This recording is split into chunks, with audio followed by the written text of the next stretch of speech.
Bapak Ibu saudara rombongan kami yang saya hormati, selamat malam, salam dan namo buddhaya. Senang sekali Bapak Ibu, malam hari ini saya bisa kembali berceramah di kebaktian kedua kali. Memang dimintanya sebetulnya bukan minggu kemarinnya lagi ya, kalau nggak salah, karena jadwal saya penuh sampai bulan 6 ya. Jadi baru bisa memenuhi undangan malam ini gitu ya Bapak Ibu. Dan saya bersyukur saya bisa jumpa kembali dengan Bapak Ibu dalam keadaan sehat ya. Dan kita bersama-sama melakukan perbuatan baik di sela-sela kehidupan kita yang sibuk. Tadi saya senang sekali mendengar lagu, begitu diumumin lagunya Fahri Bana, aduh, dalam hati saya apa kuat ya nyampe ya ini ibu-ibu gitu ya. Ternyata nyampe Bapak Ibu. Bapaknya juga hebat suaranya gitu ya. Itu umur boleh 40 lebih, tapi suara mah nggak kalah ya, mana 20 tahun. Ya, itu luar biasa, napasnya masih panjang berarti. Ya, bagus sekali gitu ya. Dan menyanyi salah satu cara juga untuk kita bisa panjang umur loh Bapak Ibu, karena menyanyi itu gembira, membuat kita senang. Nah, malam hari ini saya membawakan ceramah dharma tentang 10 nasihat berumah tangga. Ya. Bapak Ibu sekalian, kisah ini berasal dari zaman Buddha. Jadi ada seorang ibu pada saat itu. Nah, ibu ini adalah seorang Saka. Saka ini Bapak Ibu, ketika dia menikah, Saka ini menikah tidak satu agama. Suaminya bukan beragama Buddha, yang otomatis keluarga mertuanya juga bukan beragama Buddha.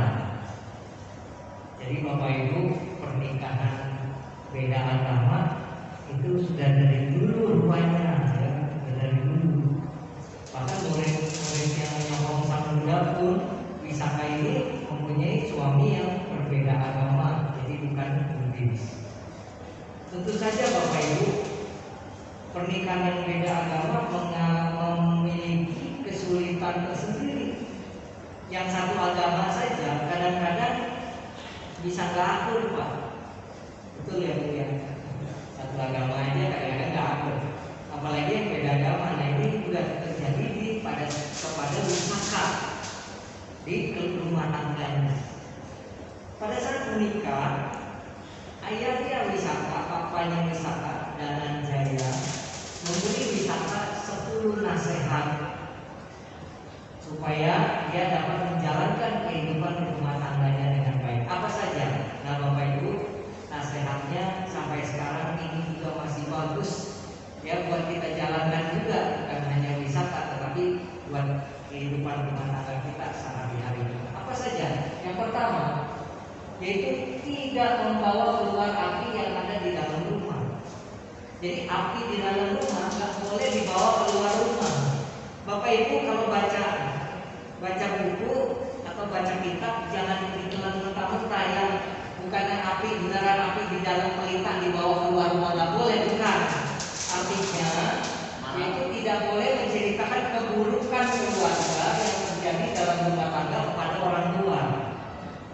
Jadi nggak boleh tuh Bapak Ibu ceritain mertua sama tetangga, sama orang luar, sama teman-teman. Nggak boleh tuh Bu ngejelek-jelekin menantu sama tetangga atau sama keluarga lainnya. Itu tidak boleh. Itu namanya bawa api dari dalam keluar rumah. Juga yang jadi menantu atau jadi anak juga demikian. Tidak boleh membawa kejelekan orang tua itu keluar.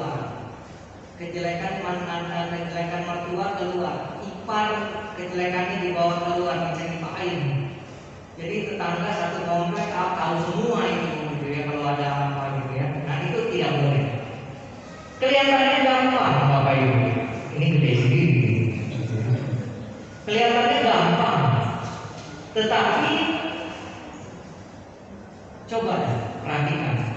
Pernah gak kita bicara tentang mertua, suami, istri kita, ipar, menantu kepada orang lain? Pasti pernah. Benar gak? Pasti pernah. Gitu ya. Nah, kalau yang tidak pernah berarti stop. Api jangan dibawa keluar rumah ya. Soalnya apa? Sejelek-jeleknya rumah tangga kita itu yang boleh tahu hanya kita sendiri.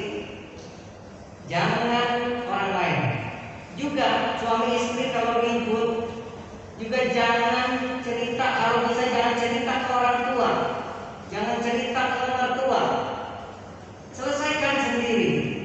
Kadang-kadang begini Bapak Ibu, kalau cerita ke orang tua bukan jalan keluar yang dikasih tahunya sama orang tua. Begitu orang tua mendengar, orang tua kesel. Terus orang tua bilang apa? Udah, lu bercerai aja, nggak usah sama dia. Ngapain capek hari? Tinggal aja udah di sini, jangan pulang lagi. Nah begitu tuh. Kadang-kadang. Jadi setelah cerita keluar, bukan beres, malah jadi tambah banyak pikiran, gitu ya. Bukan jadi jalan keluar. Nah ini Bapak Ibu, jangan ya Bapak Ibu, usahakan urusan rumah tangga selesaikan dalam rumah tangga sendiri. Tidak gampang loh Bapak Ibu. Ya, kalau saya juga lebih muda dari Ibu Bapak semua yang ada di sini. Ibu Bapak lebih pengalaman dari saya. Saya juga belajar terus nih, gitu ya.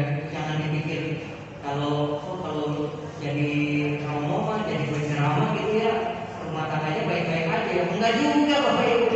Ribut kecil-kecil mah ada Pak, gitu ya. Ribut kecil-kecilnya bukan yang prinsip. Misalnya contoh nih, habis pegang pisau pakai taruhnya sembarangan, gitu kan. Nah saya tuh suka orangnya, saya apa ya, rapi gitu, teliti gitu. Ini bahaya nih, gini. Nah itu begitu saja masalahnya. Cuman tidak sampai dijadikan besar, begitu ya. Ini yang nasihat yang pertama. Yang kedua, tadi tidak boleh bawa api dari dalam keluar.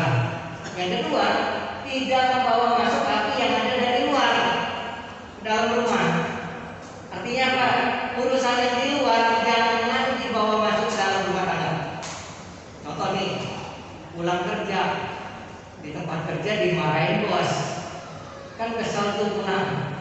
Begitu pulang melihat anak belum mandi, belum apa, wah istri begitu lihat istri langsung anak rumah tangga nggak keurus, anak belum mandi belum apa, wah jadi marah. Ini bawa api dari luar ke dalam. Tidak boleh. Urusan yang di luar selesai. Saya pun begitu. Kalau di kantor kerjaan sudah sampai rumah, oke, telepon mau di WA segala macam, saya jawabnya besok. Saya urusan di rumah udah di rumah, istirahat. Besok urusan kerja lagi.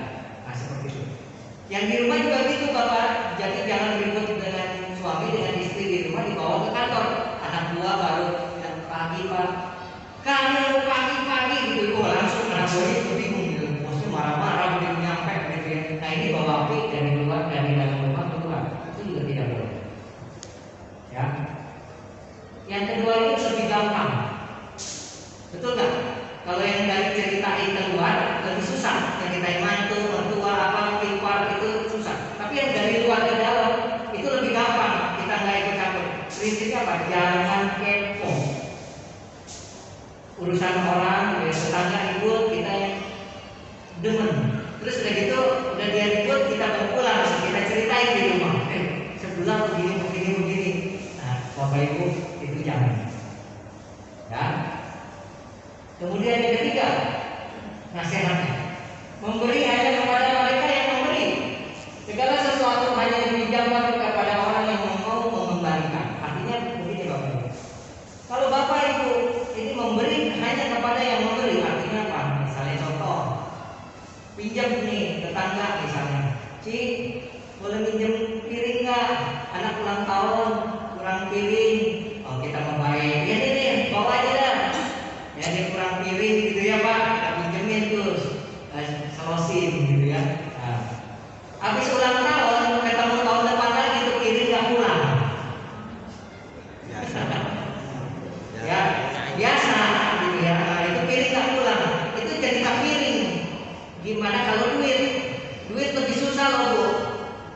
Begitu ditagih digalakkan dia lagi Pak. Begitu ya. Nah, makanya dinasehatin kalau kita kasih pinjam dia bisa kembaliin, nah itu boleh kita kasih pinjam lagi, istilahnya begitu. Tapi kalau kita udah tahu, wah dia pinjam ini nggak dipulangin, pinjam ini juga nggak dipulangin, kalau nggak ditagih nggak dipulangin, berarti lain waktu jangan dipinjamkan. Kenapa? Ibu bapak akan kesel sendiri, begitu ya, akan kesel sendiri. Jadi tidak boleh meminjamkan kepada orang yang nggak bisa mengembalikan. Apalagi misalnya pinjam duit, udah minjem lagi dikasih, minjem lagi dikasih. Terus begitu yang keempat kali mau minjem kita bilang, kamu 3 kali udah minjem, nggak ngulang-ngulangin, gitu kan? Ini mau minjem lagi, saya nggak bisa ngasih yang sekarang mah. Kita dibilang apa Pak? Pelit. Cuma pelit amat, nggak mau nolongin saya. Bu, kita udah 3 kali ngebantuin dia. Begitu kita ngebantuin dia, itu 3 kali kebaikan kita lupa. Orang lupa. Makanya benar nasihat ini benar. Bukannya kita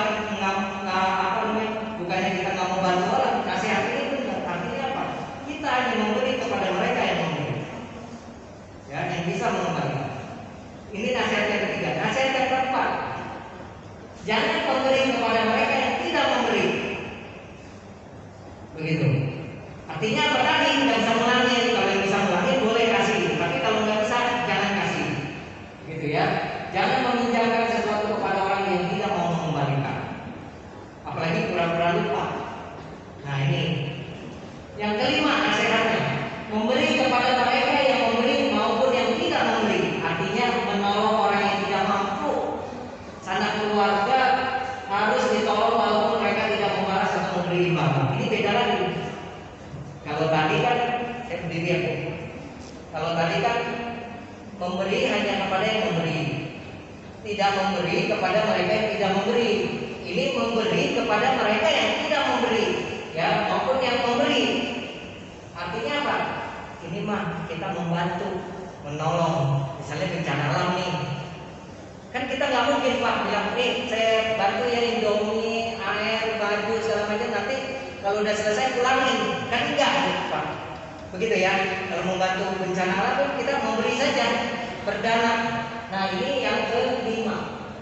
Artinya apa? Bisa membantu orang yang tidak mampu. Begitu, beda nih. Bukan minjem berarti ya Bu ya. Tapi ini membantu juga. Ini kalau mau berkahnya lebih banyak dalam Manggala Sutta tuh ya, membantu sanak keluarga. Gitu kan? Yang harus ditolong walaupun mereka tidak dapat membalas atau memberi imbalan. Contoh, kita kehidupannya lebih makmur, Bapak Ibu, kebenaran adik kehidupan ekonominya lemah, anak-anaknya susah sekolah, nggak ada salahnya Bapak Ibu kita bantu keponakan kita sekolah. Nah, Bapak Ibu, ini yang namanya memberi kepada mereka yang memberi maupun tidak memberi.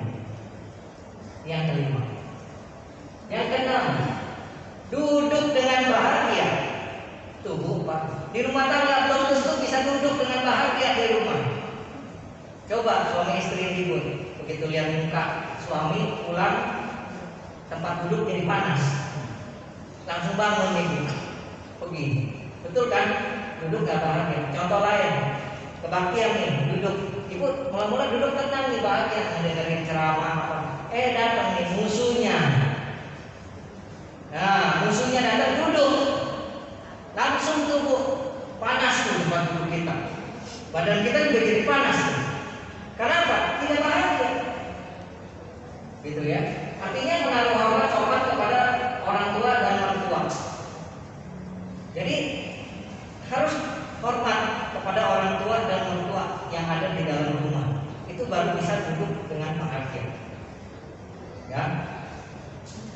Ibu bapak, kalau sekarang ibu bapak tinggalnya nggak sama mertua, nggak sama orang tua, lebih enak.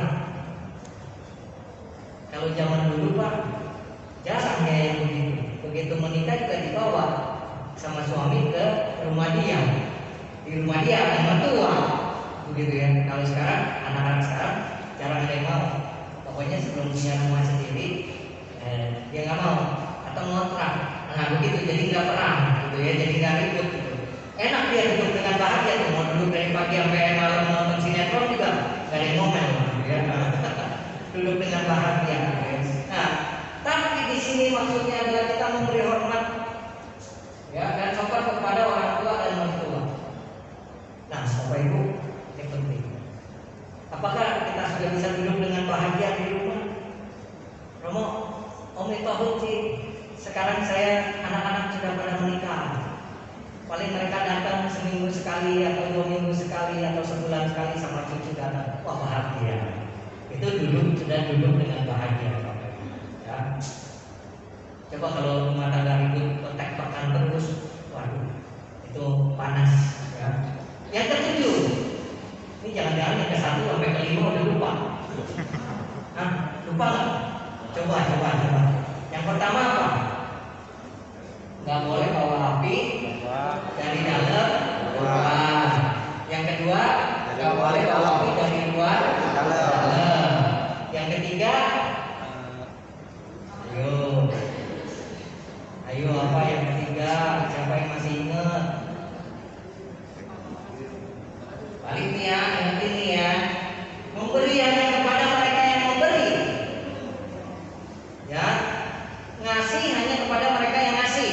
Ingat, kalau orang ngasih, kita jangan lupa balas. Gitu. Sincia bawain kue keranjang. Nanti kalau sincia lagi jangan lupa tuh. Begitu ya, memberi hanya kepada mereka yang memberi gitu ya. Kemudian memberi kepada mereka yang tidak memberi, mereka kepada mereka yang tidak memberi. Memberi kepada yang memberi, tidak memberi kepada yang tidak memberi. Dan yang kelima, memberi kepada yang tidak memberi maupun yang memberi. Karena menolong saja sifatnya.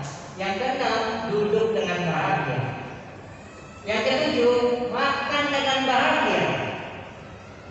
Bu, Pak, pernah gak makan sambil nangis?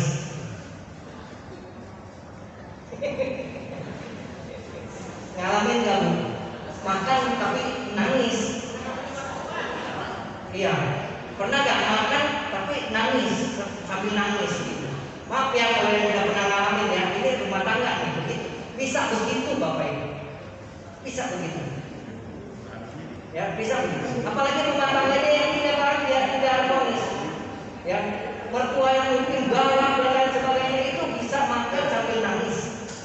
Gitu, ya. Tapi kalau ibu bapak bisa makan dengan bahagia, ya kecuali punya mantu yang nggak punya pikiran dia yang ngomel mau apa makan aja gitu ya. Itu lebih enak tuh. Kalau orang kayak gitu tuh lebih happy tuh hidupnya dia masa bodoh aja gitu ya. Mau makan gitu ya. Nah, Bapak Ibu sekalian, di sini seorang istri menyiapkan lebih dahulu untuk orang tua, mertua dan suami. Ia harus melihat apakah kebutuhan makan pembantunya juga terpenuhi. Artinya apa? Ini tugas istri. Sebelum dia makan, dia harus menyiapkan dulu buat mertuanya, buat orang tuanya, mungkin buat suaminya, buat anak-anak ya Bapak Ibu ya. Baru ibu bapak makan. Dan tradisi ini cukup bagus. Diturunkan kepada anak kita. Artinya apa? Biar yang lebih tua dulu yang makan. Jadi begitu selesai nih makanan siap, orang tua dipersilahkan. Ma, silakan makan dah. Ya, di meja udah siapin piringnya, apanya, seperti itu. Ya, baru nanti anak-anak. Ini penting Bapak Ibu pelajaran ini. Kenapa? Supaya anak-anak kita mengerti nanti suatu saat dia besar. Diundang makan-makan misalnya kantor makan meja, duduknya kan bisa sama orang tua juga kan di meja itu. Kalau anak muda lebih gesit megang sumpitnya, gitu ya. Makanan pindah ke piring. Kalau orang tua mah lama, udah gitu megang sumpitnya gemeteran lagi tangannya udah begitu kan, nah, seperti itu. Nah, Bapak Ibu sekalian, coba kita makan dengan bahagia. Begitu ada orang tua, oh nasi kita sendok, bukan buat ke piring kita sendokin dulu sama yang lebih tua. Bapak Ibu coba ajarkan ini kepada anak-anak kita. Anak-anak sekarang jarang ada yang bisa begitu. Bu, dulu begitu gak? Kalau sama calon mertua. Calon, misalnya makan nih, nyendokin kan? Nyendokin kan? Dia lagi makan juga kita bawain nasi lagi. Nih mah nambah, gitu ya. Nah, itu orang dulu nih, gitu ya. Kalau anak sekarang enggak, kan dia bisa nyendok sendiri. Kalau anak sekarang, dia bisa nyendok sendiri aja, gitu kan? Nah, seperti itu. Nah, yang ke-8, tidur dengan bahagia. Nah itu, duduk, makan, tidur, bahagia. Lupa ada juga yang walaupun kita udah capek seharian, begitu tidur kita nggak bisa tidur. Padahal udah capek badan, udah rasanya berat gitu ya kepala, tapi begitu mau tidur tidak bisa tidur. Itu tidak bahagia. Kehidupannya tidak bahagia. Tapi ada orang yang bahagia loh Pak. Baru duduk masuk mobil aja, mobil jalan sampai 5 menit dia udah pulas. Itu bahagia betul tuh yang kayak begitu Pak. Kalau saya jadi kalau punya maksudnya nih misalnya ceramah pergi jauh nih, ayo ikut yuk, nemenin. Maksud nemenin tuh supaya di jalan saya ada teman ngobrol. Ini enggak, saya cuma nemenin dia tidur, gitu kan. Saya nyetir gitu. Nah dia bahagia tuh Pak, gitu kan. Dia lebih bahagia tuh. Ada kan yang begitu ya, maksudnya lah buat nemenin kita ngobrol. Katanya dia tidur gitu kan. Wah itu dia lebih bahagia dari kita itu. Ibu bapak juga demikian. Biasanya orang tua akan mengalami hal ini. Begitu dia udah mendusin malam hari, untuk pulas lagi itu susah. Udah ngalamin belum? Misalnya nih malam-malam mendusin pengen kencing nih, terus udah kencing balik lagi mau tidur, kan bisa tidur lagi, nggak bisa tidur lagi. Nah seperti itu. Nah Bapak Ibu ini berarti di dalam diri kita ini ada hal yang sifatnya dipengaruhi oleh alam bawah sadar, oleh mental. Ya, tadi nggak bisa tidurnya kenapa? Oh mungkin banyak pikiran, mungkin apa, begitu ya. Nah biasanya tuh orang tua sering begitu. Nah, tapi kalau misalnya mendusinnya jam 3, jam 4 terus nggak tidur lagi nggak apa-apa. Kalau udah seperti itu, Bapak Ibu mendingan Bapak Ibu olahraga, sekalian jalan, gitu ya. Tapi jangan masih gelap benar sendirian, jangan. Ya, nanti dia apa-apain orang lagi ya. Nah, seperti itu. Jadi olahraga. Nanti biasanya jam 10 ngantuk tuh. Biasanya jam 10-an ngantuk tuh. Romo kok tahu kebenaran punya mertua di rumah. Bangunnya pagi.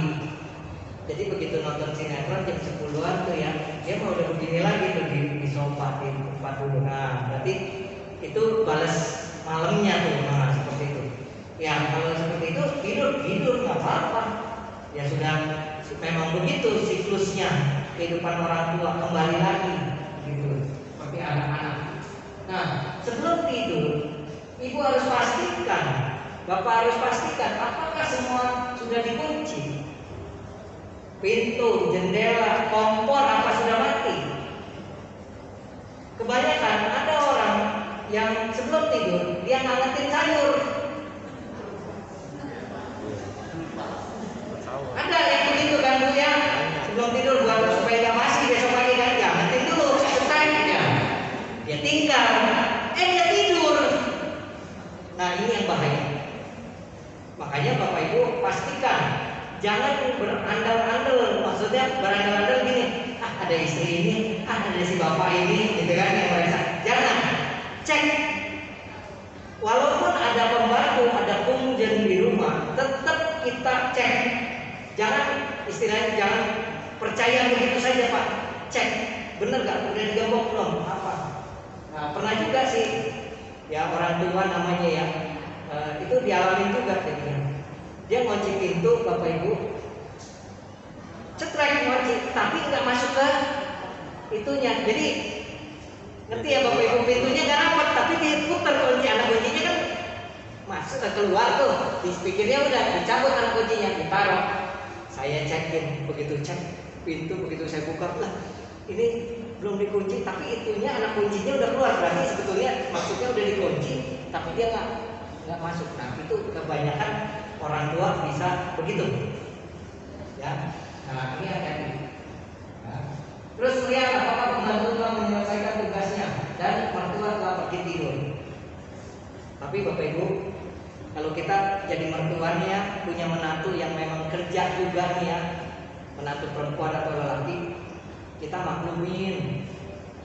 Maksudnya dia mungkin capek seharian sehingga dia tidur misalnya jam 8 dia udah nggak kuat, dia tidur duluan.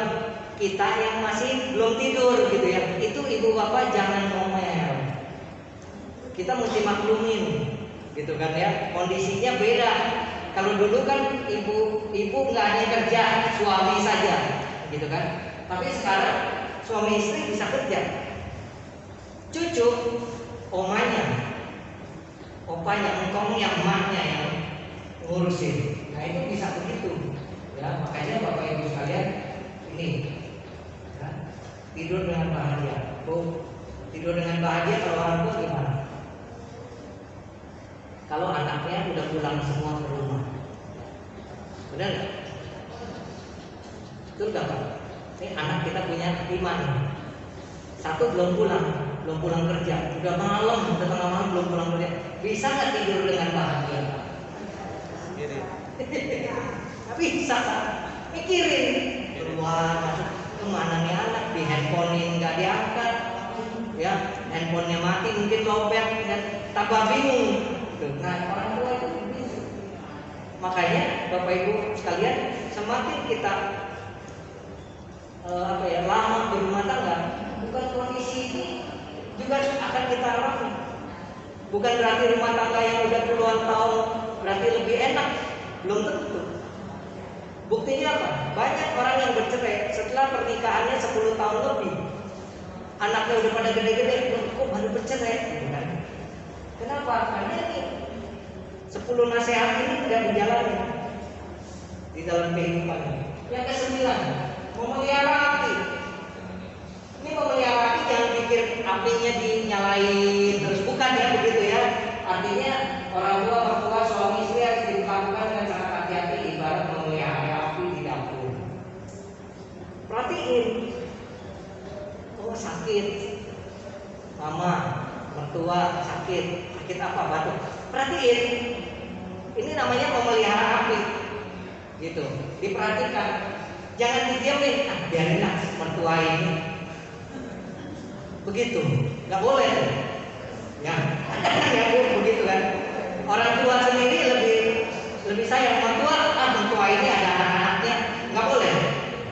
Yang namanya kita sudah menikah berarti 2 keluarga jadi 1. Kita punya orang tua 2 jadinya, 2 pasang. Kita punya orang tua. Nah, maka dari itu Bapak Ibu, ini kita harus perhatikan.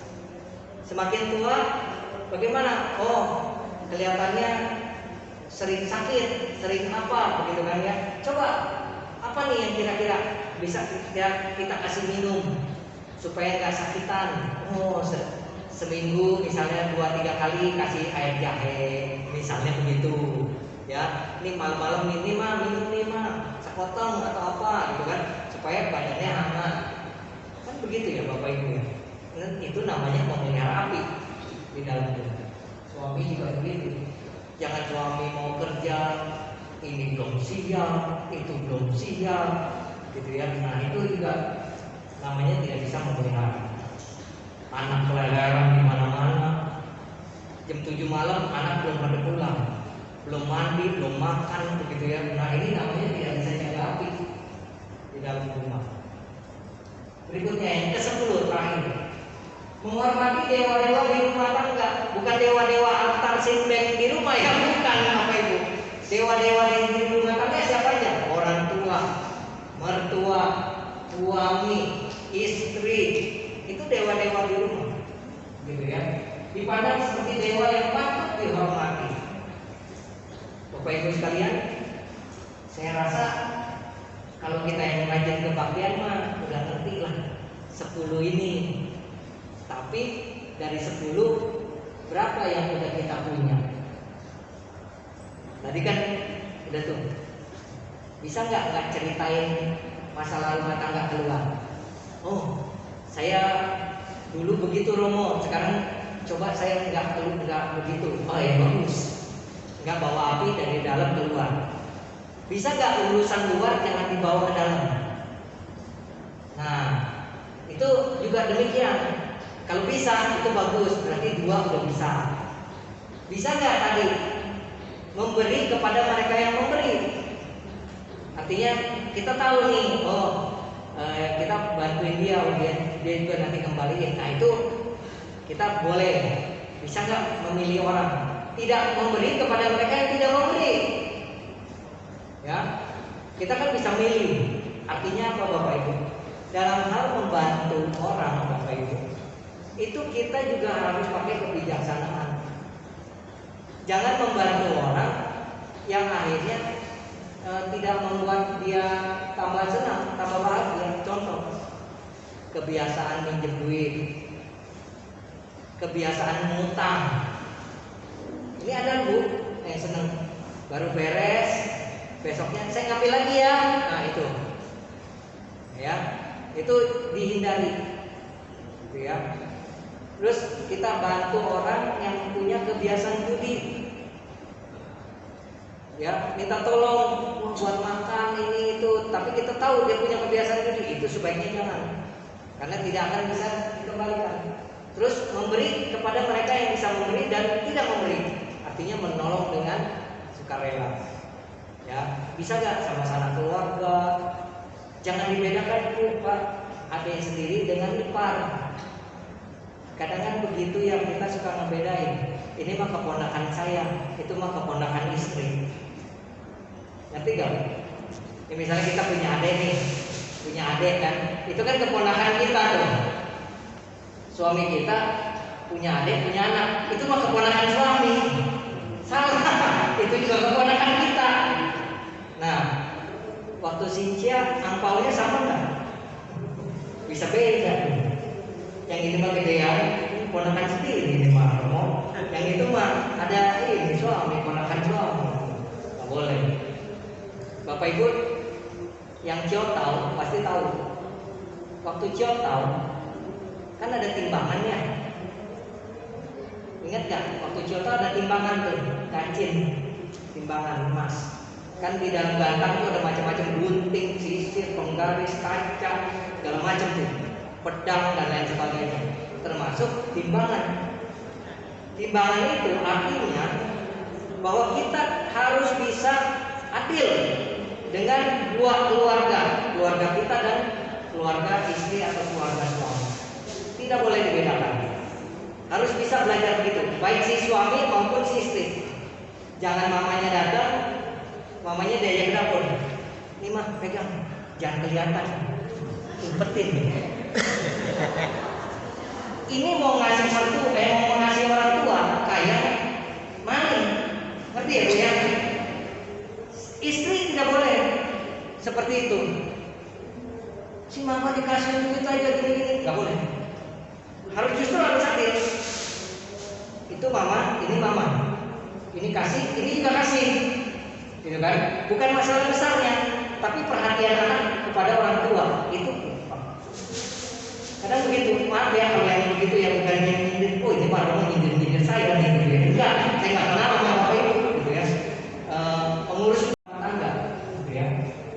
Nah, kemudian duduk dengan bahagia, makan dengan bahagia, tidur dengan bahagia. Selama ini bisa omnivore, bagus. Terus menghormati dewa dewi di rumah, memelihara tidur, menghormati dewa dewi di rumah. Itu 10 ini.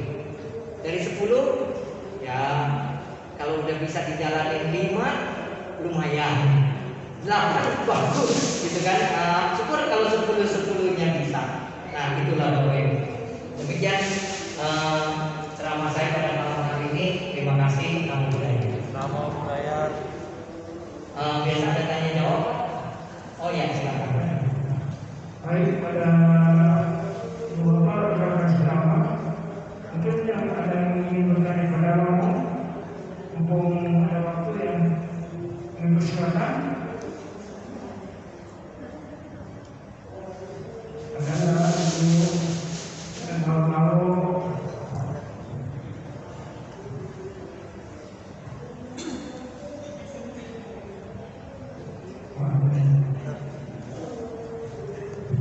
Ada yang mau nanya?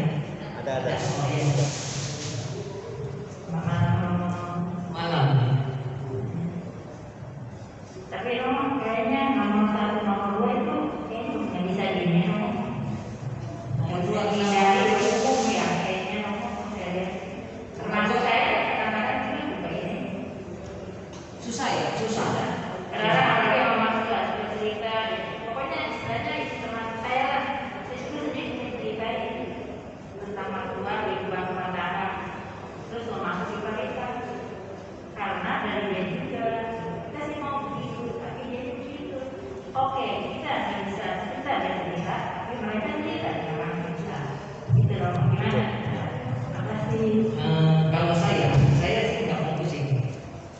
Kalau saya tipenya begitu, kalau Bapak Ibu, saya nggak mau pusing gitu. Yang penting saya nggak cerita. Saya juga nggak mau cerita yang galau. Ya, tapi Romo dia cerita gini keluar, biarin aja, itu urusan dia. Nanti orang yang akan menilai, gitu. Orang yang akan menilai. Begini Bapak Ibu, kita mau nilai dia bisa jadi teman baik kita atau bukan. Coba lihat, dia sering nyeritain orang nggak?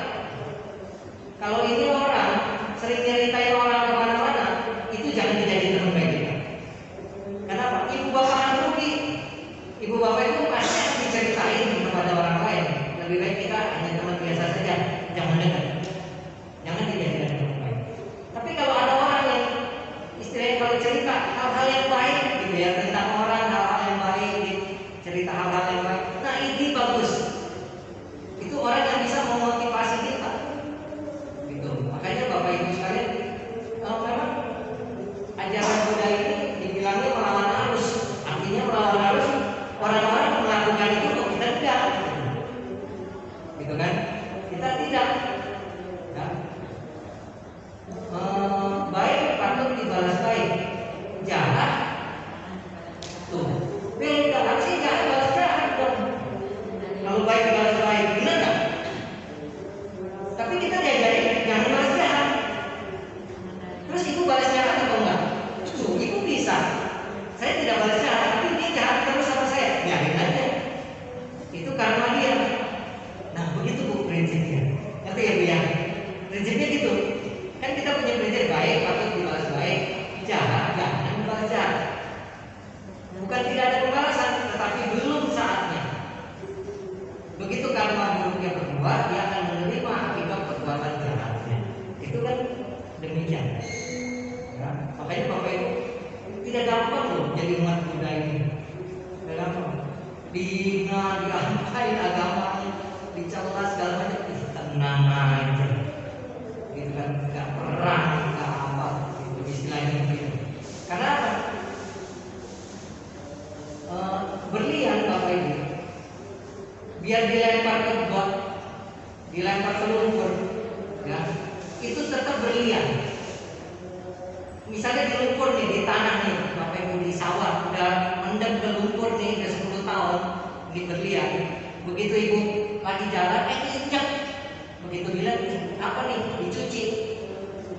Warnanya berubah jadi warna lumpur atau tetap berlian? Nah, itu dulu. Saya kasih perumpamaan gitu aja. Ya, jadi kasih perumpamaan gitu, itu pasti ngerti, gitu ya. Jadi jangan takut. Jangan takut. Kalau kita diceritakan sama orang, nggak perlu bereaksi. Karena apa? Itu biasa. Orang baik itu tidak disukai orang yang tidak baik.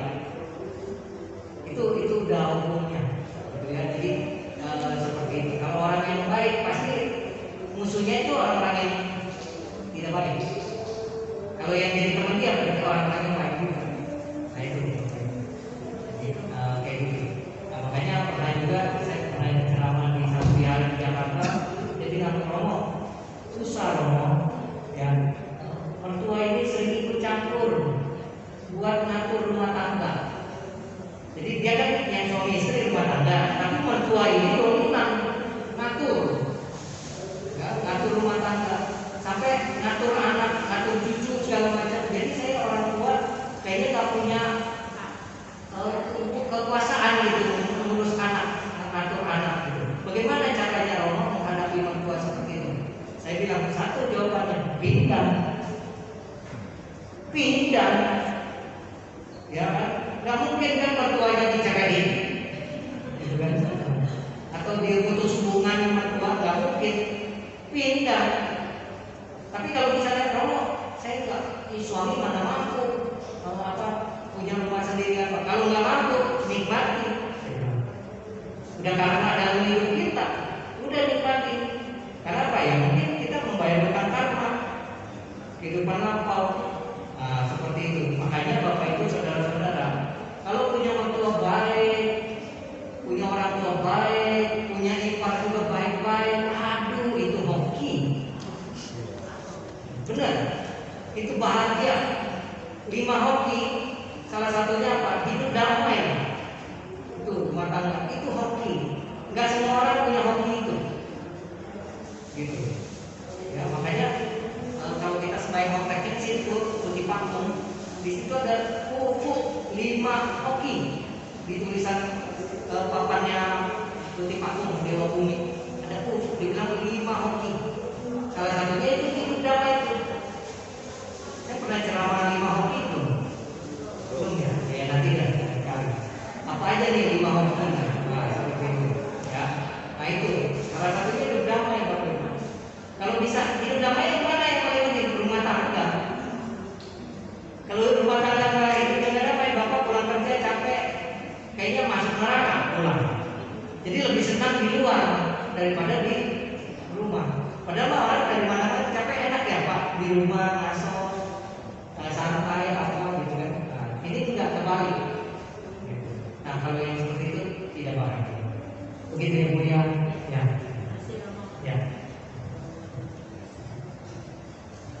Lagi ada satu lagi. Selamat malam, Malam Cici ya silakan. kalau umpamanya mertua ke orang tua pilih kasih ngomong, sayangnya sama yang ayah itu gimana? Terima kasih. Biasa itu Pak. Kebanyakan begitu ngomong. Bapak Ibu, jangankan mertua atau orang tua, kita sendiri pun punya anak misalnya 3. Salah satunya pasti ada yang paling hak sama kita, paling akur, paling kita sayang. Dalam arti semua sayang, tapi ini kita agak lebih sayang. Semua sayang ya, tapi ini lebih sayang, kita lebih perhatiin gitu. Misalnya 5, ada satu yang lebih diperhatiin. Nah anak yang lain merasa dia mah anak kesayangan si mama tuh, anak kesayangan si papa tuh. Bapak Ibu, itu jangan heran. Kenapa bisa begitu? Ada jawabannya. Karena kehidupan lampaunya, anak yang paling disayang itu adalah anaknya mama papa kita itu juga. Jadi hubungan karmanya masih dekat, satu kehidupan. Dia jadi anaknya lagi jadi anaknya lagi. Kalau kita yang anak yang lain, ini mungkin dari hubungan keluarga yang lain atau dari anak beberapa kehidupan. Nah, baru ketemu lagi, jadi anak lagi. Makanya rasa dekatnya, batinnya itu lebih dekat sama anak yang kelahiran sebelumnya, itu yang sudah jadi anaknya juga. Tunggu, begitu. Ya. Jadi dia lebih sayang, bukan yang lain juga sayang, tapi kesini lebih sayang karena apa? Dia masih dekat hubungan kekuatan karmanya. Kalau misalnya kita pernah jadi anaknya 3 kehidupan yang lampau atau 2 kehidupan yang lampau, itu beda. Disayang, tapi nggak lebih disayang daripada yang 1 kehidupan lampau sebelumnya. Nah, misalnya contoh, Koko nih sekarang anak saya. Terus saya sayang betul sama dia, biar Bandung dia tetap disayang benar gitu. Sampai Koko Cincinya bilang, Mama papa udah ngerong begitu gitu ya. Nah, seperti itu masih aja gini. Itu karena apa? Sebelum sekarang jadi anak saya, kehidupan sebelumnya saya jadi orang tua, itu anak saya juga. Gitu. Sedangkan misalnya ibu bertiga, anak saya berempat ya, ini saya paling sayang karena ibu 3 ini pernah juga jadi anak saya, tapi bukan 1 kehidupan, tapi mungkin beberapa kehidupan sebelumnya. Atau dari keluarga yang lain, mungkin pernah jadi papa kita, kemudian jadi anak kita, engkong kita jadi anak kita dan lain sebagainya. Nah, seperti itu Bapak Ibu. Bukannya itu karena ngomong Ya. kan orang tua kadang-kadang kalau punya ini anak punya ujian itu mani. Nanti lebih kaya gitu. Kalau lebih yang kaya lebih sayang? Belum tentu. Belum tentu. Salah teorinya. Gini, kalau yang punya money, saya lebih percaya yang punya money bukan yang paling disayang. Yang punya money yang paling punya kekuatan. Orang tua pun bisa diatur kalau anaknya punya duit. Ngerti gak? Orang tua nurut sama anak yang punya duit, bukan sayang. Kalau orang tua biasanya lebih sayang justru sama anak yang lebih susah. Nih contoh nih, tiap bulan nih anaknya ngasih, yang lebih mampu ngasih mama, gitu ya, ngasih mamanya. Nah, terus nanti datang nih adiknya yang susah datang. Itu duit yang dikasih anaknya yang lain dikumpulin, pulang nih buat beli susu anak-anak dong, nih buat jajan anak-anak tuh. Iya. Itu benar. Kalau yang punya duit dia sayang, betul sayang. Karena apa? Yang punya duit yang paling berkuasa. Makanya biar anak bontot kalau paling kaya dia jadi anak pertama. Ngerti gak? Ini orang tua meninggal nih, anak tiganya. Engkau paling bontot, tapi engkau paling kaya. Nurut yang lain. Mama mau dikubur aja, yang lain mau kremasi. Begitu ini bilang kubur, yang lain ikut kubur. Duitnya ada di situ. Betul nggak? Betul. Maaf ya, saya ngomong begini ini banyak kejadian, banyak kejadian, gitu. Yang lain ikut, kalau yang lain ikut ya udah ngurus, nggak punya duit, akhirnya turun, ya udah dah, atur aja dah, cici mah ikut aja dah. Biar yang paling kecil, yang paling tua, kalau duitnya paling kuat, percaya nggak Pak? Iya. Jadi Bu, teori yang paling kaya paling disayang belum tentu. Betul, paling disayangnya karena apa? Dia bantu orang tua, paling kuat yang membantu orang tua. Tapi orang tua rasa kasih sayangnya itu, rasa kesiannya itu pasti sama anak yang paling susah. Gitu. Dia juga sayang sama yang kaya, tapi coba dari ibu pikir-pikir, anak yang paling kaya kasih ibu sebulan 5 juta, ini mah 5 juta nih buat jajan, beli keripik kayak beli apa kayak 5 juta. Batuk-batuk untuk beli 5 juta. Iya. Gigi palsu ganti terus tiap bulan. Hancur makan yang keripik gitu kan.